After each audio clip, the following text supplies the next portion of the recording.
Hi, welcome to Draw Tip Tuesday. My name is Koosje Koenen and I'm here to encourage you to make art. I want to help you to get going and keep going in your creative habit. So let's dive into our sketchbook for today's Draw Tip Tuesday. Today I want to talk about self-portraits and why you should absolutely do them. First of all, you are the only available model that is always available, no matter how the model feels, looks, or sounds. It's always there. You can take a picture with your smartphone and draw from that, or you can use a mirror, and using a mirror actually is better because it makes you look in a different way. You're not looking at a static image, but you are looking at a face that is moving because you are looking up and down from your paper and back to your reflection. Also, it just gives an extra sort of connection to your subject, which is your face. You can do it anytime and anywhere. And to prove that, I'm doing it right now in the morning, very early morning. I just got out of bed. I did get a cup of coffee in, so that is one thing, but I haven't even showered yet. And I think doing self-portraits at all kinds of different parts of your day or different times of your day make a difference, because in the morning you feel different than in the evening, and that will influence your line or your drawing, but it also influences how you feel, how you look at your own reflection. And that is the deeper bit of doing a self-portrait. It's not just doing a portrait, but you are translating everything that is within you, basically, in that drawing. So you're not only looking at your reflection in the mirror, but you are looking, you're actually self-reflecting at the same time. I think self-portraits are great for self-reflection and thinking about how you feel at that moment, even though you are also concentrating on trying to capture, your features and your mood and all the details. But there's a deeper level that is so much more important. Let me talk about this while I am also starting to do my portrait, because otherwise you are just looking at my talking face, and who needs that? Another benefit of doing selfies is, as I said, you always have your model there for you. You're always available. You can do it anywhere. You don't need to ask anybody for it. If you would choose to ask someone else to model for you, good for you. I love it.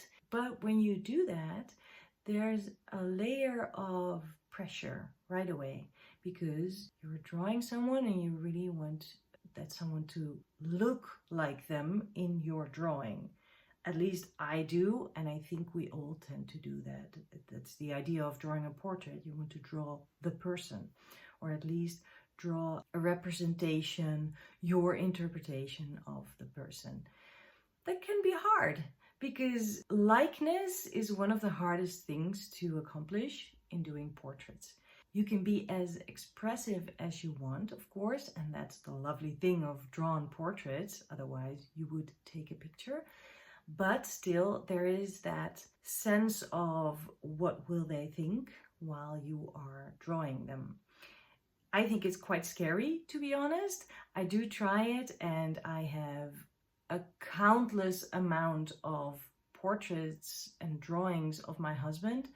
Neither of those actually look like him. They do represent him in many ways, and I love every one of them because I learned from them.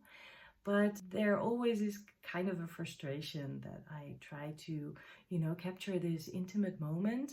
For example, of him sitting on the couch reading a book or something. And then in the end, I end up with a drawing that looks like some strange man sitting on my couch, So that, just as an example for how different the expectation is. And of course, if you draw yourself, you might really want to capture the likeness.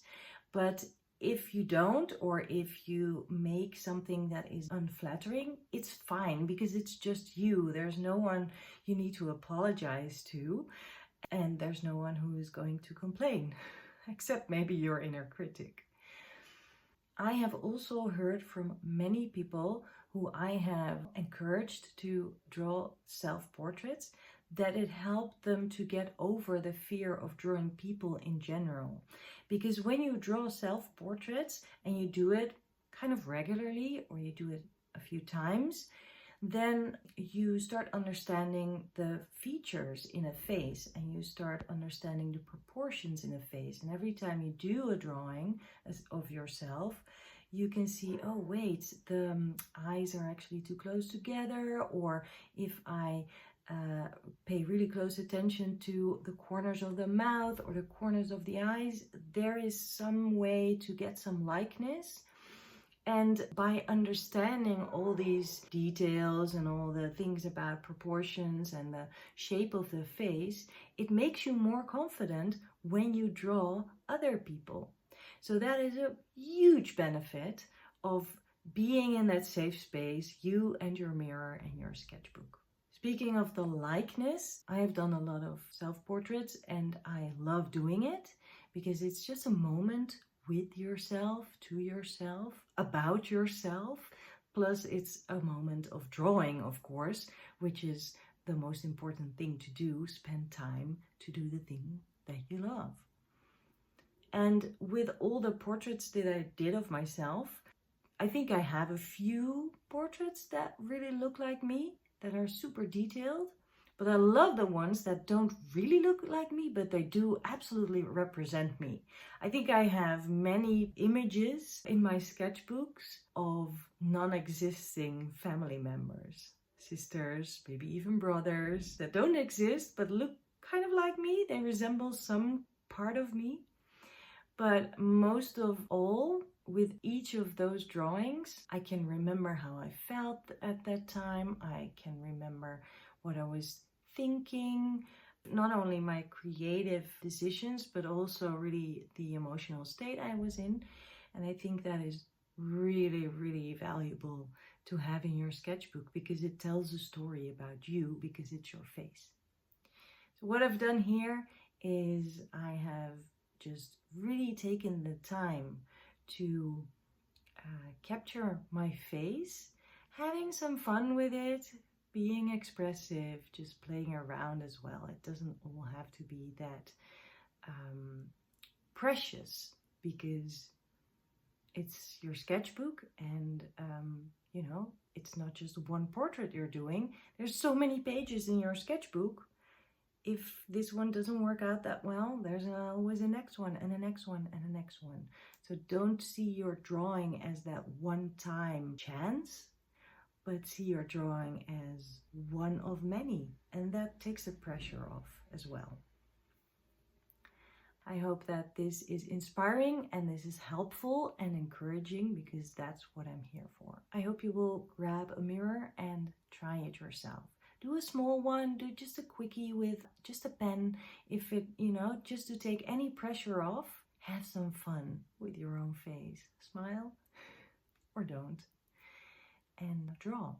If you like these Draw Tip Tuesday videos, then please subscribe to my channel here on YouTube because then you won't miss out every time I bring a new one to publish. I love doing them. I love seeing you here. Leave a comment if you like. I'll see you next time. Bye.